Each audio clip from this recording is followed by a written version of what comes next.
Rolling सांगा. साहेब, खरं तर बारामती पोटनिवडणुकीमध्ये जवळपास आता 6 अर्ज आलेले आहेत. खरं तर ही निवडणूक बिनविरोध किंवा अशी व्हायला अपेक्षित असताना देखील आता 6 अर्ज आलेले आहेत. काय नेमकं काही खरं म्हटलं तर राष्ट्रवादी शरद पवार पक्षाच्या वतीने कुठल्याही प्रकारचा आम्ही उमेदवार देणार नाही. तिथे आम्ही बिनविरोध करण्याच्यासाठी प्रयत्न करू. हीच खरी अजितदादांना श्रद्धांजली असेल. आणि मला वाटतं की पक्षाच्या वरिष्ठ नेत्यांनी आम्ही असं चर्चा करून ठरवलेलं आहे की तिथं आपण उमेदवार द्यायचा नाही. उमेदवार दिल्यानंतर सुनेत्रा ताईंना मदत करणार का तुमच्याकडनं, जर असं काही लढाई झालीच तर? खरं तर बिनविरोध होण्याची शक्यता आहे, पण अजून बिनविरोध वगैरे होण्याचे फॉर्म भरतात. फॉर्म भरल्यानंतर मग त्याची प्रक्रिया सुरू होते, माघार घ्यायची प्रक्रिया होते. त्यावेळेला बिनविरोध होईल. मला वाटतं बिनविरोध होईल अशा प्रकारची मला विश्वास आहे. राहुरीचं काय कंडिशन असणार आहे? राहुरीच्या बाबतीमध्ये आता आम्ही चर्चा करू आणि चर्चा करून त्यांनी आता उमेदवार भाजपने जो दिलेला आहे त्या भाजपच्या समोर उमेदवार द्यायचा का काय द्यायचा त्याची चर्चा करून आम्ही निर्णय घेतो. राष्ट्रवादीची जी घटना होती अजित पवार, ती घटना बदलली गेलेली आहे आणि त्याबाबत सुनील तटकरे असतील किंवा प्रफुल्ल पटेल असतील यांनी सुनेत्रा पवार यांना स्पष्टीकरण दिले, पण ते समाधानी नाहीत अशा प्रकारची माहिती आहे. तुमच्यापर्यंत काय माहिती आहे? घटना बदलली नाही, मी काल याच्यावर स्टेटमेंट दिलेलं. आता परत त्या स्टेटमेंट देणं बरोबर नाही. मला वाटतं की ही घटना बदललेली अशी चर्चा बाहेर आलेली आहे. त्यामध्ये 2 जे आहे सेल आहेत ते रद्द करण्यात आले किंवा बदललेले आहेत. मला वाटतं त्या संदर्भात त्यांनी खुलासा करावा की ते 2च सेल का अल्पसंख्याक आणि ओबीसी का मागासवर्गीय तेच का रद्द करण्यात आलं त्याचा त्यांनी खुलासा त्यांनी करावा. सर, आज सुनील तटकरेंनी मुख्यमंत्र्यांची भेट घेतली आहे. एसआयटी जी मागे लागली ती त्याचं कारण काय वाटतं तुम्हाला? मला याची कल्पना नाही तर की त्यांनी कशासाठी भेट घेतली, काय भेट घेतली याची मला कल्पना नाही. मला वाटतं त्यांचं काही काम असेल म्हणून मुख्यमंत्र्यांना सर्वजण भेटायला जातात. त्यांनी कशासाठी भेट घेतली ते मला माहीत नसल्यामुळे मी काय त्यावर सांगणं भाष्य करणं योग्य ठरलं. या घटनेत ज्या पद्धतीने बदल करण्यात आलेली आहे त्यामुळे दादांच्या पक्षात कुठेतरी 2 मतप्रवाह किंवा 2 गट पडलेत असं अस्पष्टरित्या चित्र दिसतं आहे. आपण कसं पाहता? एक गट आहे हा राष्ट्रवादी विलिनीकरणासंदर्भात आग्रही आहे, दुसरा जो गट आहे तो न जाण्यासंदर्भात आग्रही आहे. नेमकं आता पुढे काय? ह्या मलाही कळत नाही. तुम्ही मला त्या पक्षाची सगळी भूमिका मला विचारताय. मी जसं त्या पक्षाचा प्रवक्ता आणि पक्षाचा नेता असल्यागत मला विचारताय.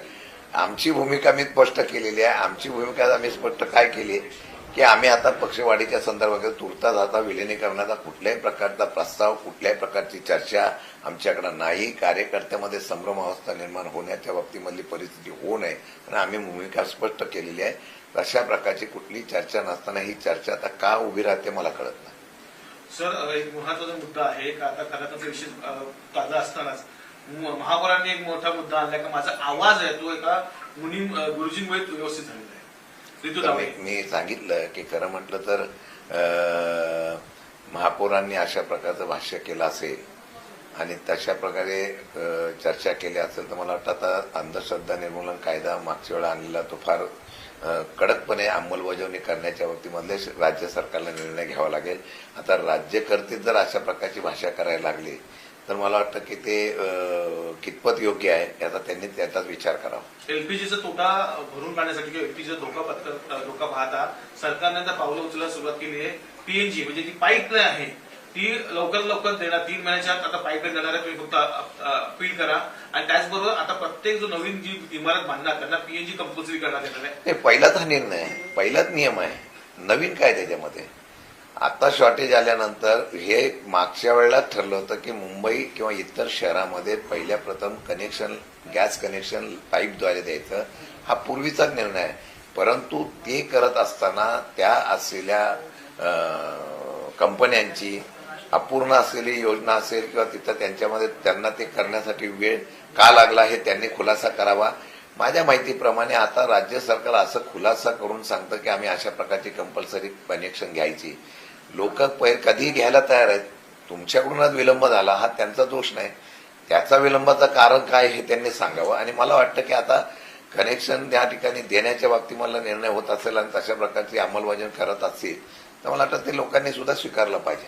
सर, राहुरीमधून आपल्या पक्षाचे प्रोजेक्ट तानकर यांच्या नावाची चर्चा आहे. मी आत्ता सांगितलं की मी त्याच्या बाबतीमध्ये वरिष्ठांची आणि त्यांच्याशी चर्चा करून मग आम्ही त्याप्रमाणे निर्णय घेऊ. सर, तुम्ही रेग्युलर बैठका सुरू आहेत आणि जिल्हा निहा किंवा वेगळ्या प्रांत निहा तुम्ही बैठका घेतात. काय बैठकीचं कारण आहे, मोटिव्ह काय समजतं? गेल्या काही महिन्यापासून अध्यक्ष झाल्यानंतर सातत्याने आम्ही निवडणुकीमध्ये सगळेजण व्यस्त होतो.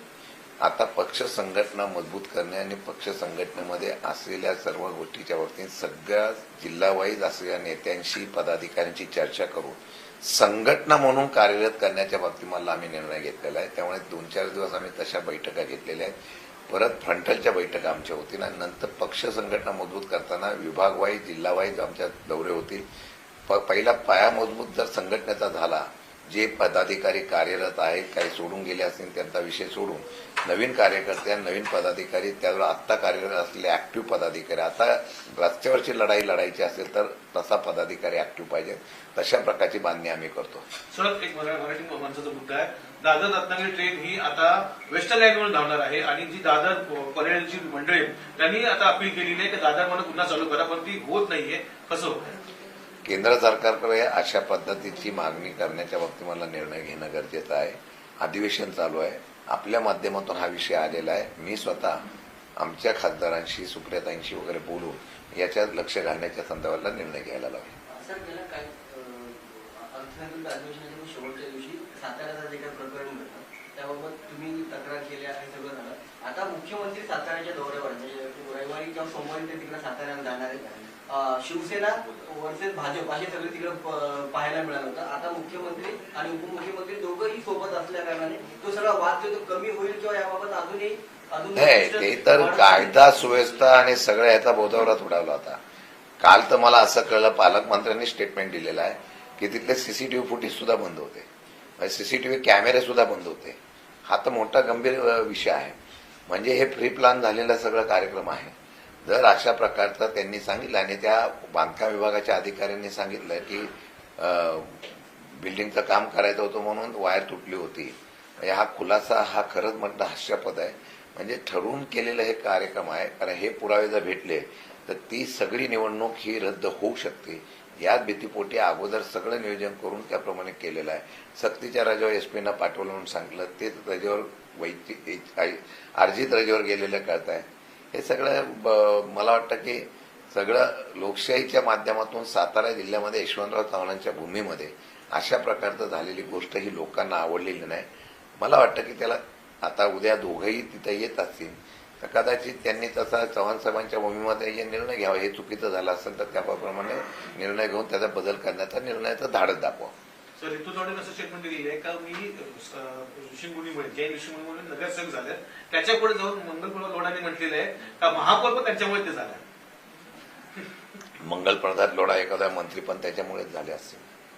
असं आहे की मला वाटत नाही, परंतु एक मंत्री ज्यावेळेला असतो त्यावेळेला कोणत्या धर्माचा आम्ही आदर ठेवतो, जैन धर्माचा सुद्धा आम्ही आदर ठेवतो. याच धर्माला तुम्ही गॅस सिलेंडर द्या, याच धर्माला हे द्या. मला कळलं मुख्यमंत्री पण त्यांच्यावर नाराज झालेले आहे. मला वाटतं अशा प्रकारचं धर्मामध्ये सुद्धा अशा प्रकारचं भेद करणं आणि वाटप करणं चुकीचं आहे. एखाद्या राज्याचा मंत्री ज्यावेळेला मंत्री म्हणून काम करतो तो संपूर्ण राज्याचा सगळ्या जाती धर्माचा असतो. परंतु हल्ली हे प्रकार फार वाढायला लागलेलं आहे. मुख्यमंत्र्यांनी त्यांनी गांभीर्याने लक्ष घालावं, नाही तर मुख्यमंत्र्यांचं त्यांच्यावर नियंत्रण आहे असं दिसून येईल. एक काल जैन मुनींनी एक महत्वाचा प्रश्न उपस्थित केला की ताराराणी या जैन धर्मीय होत्या, याकडे आपण कसा पाहता की कसल्याही गोष्टीला इतिहास तोडून मोडून हा मांडण्यात येतो आहे मराठ्यांचा विशेष. यात नवीन काय आहे? मागच्या अनेक कालावधीपासून हा इतिहास असाच मोडलेला पाहिलेला आहे आणि अशा प्रकारचा त्या इतिहासाची तोडमोड करून या असलेल्या इतिहासाला जे कर्तृत्वान अशा प्रकारचे युगपुरुष महापुरुष होते, कर्तृत्व अशा प्रकारच्या सगळे व्यक्तिमत्व होतं, त्या सगळ्यांना आपणच अशा प्रकारचं हे केलेलं आहे असं दाखवण्याचा प्रयत्न होतो. दुर्दैव आहे. मला वाटतं की या अशा गोष्टीच्या संदर्भातून जनता सगळी ओळखते. मला वाटतं की याचे पुरावे, याची वंशावळ मला वाटतं सावंतांनी त्याच्यावर सांगितलेलं आहे ताराराणी कोणाच्या होत्या त्या, त्यामुळे ते कोणाच्या वंशजाच्या होत्या हे सगळं त्यांनी सांगितलेलं आहे. तर त्याच्यावर आता परत यांनी कुठले पुरावे दाखवावे आणि मला वाटतं ते दुर्दैव एवढंच आहे की आता ह्या असलेल्या जातीमध्ये सुद्धा आता आपण अशा युग पुरुषांना आणि ह्यांना विभाजन करण्याचा प्रयत्न होता ते महाराष्ट्राचा दुर्दैव आहे. पण सर गंभीर याच्यामध्ये बाब ही आहे कारण हे सर्व ते मुली बोलत असताना मंत्री असतील आमदार असतील किंवा लोकप्रतिनिधी असतील ते समोर बसलेले असतात आणि याबाबत ते लोक आक्षेप घेत नाही गंभीर बाब ही आहे. त्यांना तो खुलासा विचारायला पाहिजे ना की जर एखाद्या राणी तारा राणीसारख्या पराक्रमी राणींचा या ठिकाणी जेवढा उल्लेख केला जातो त्यावेळेला त्या असलेल्या बाबतीमध्ये त्यांनी त्याचा खुलासा लगेच करणं गरजेचं होतं पण ते तिथं बोलले नसतील तर हे महाराष्ट्राचं दुर्दैव आहे. सर शेवटचं लोढा साहेबांनी जैन समाजाला ते गॅस आपूर्ती करा सिलेंडर द्या ते सर्व पत्र लिहिलं होतं पण आज मनसेच्या लोकांनी लोढा साहेबांना पत्र देण्यासाठी गेले होते की हनुमान जयंतीला आम्हाला गॅस द्या पण पोलिसांनी त्यांना आधीच अटक केलेली आहे त्यांना पत्र देण्याची मुभा पण दिलेली नाही. ते मग हनुमंतांनी कोपावं असं आहे की हनुमान जयंतीच्या निमित्ताने जर या ठिकाणी अशा प्रकारची मागणी करायला कोण गेला असेल तर मारुतीरायांनी महाप्रसादाला ज्यांनी ज्यांनी मदत करणं त्याच्यावर कोपावं असं मला वाटतं.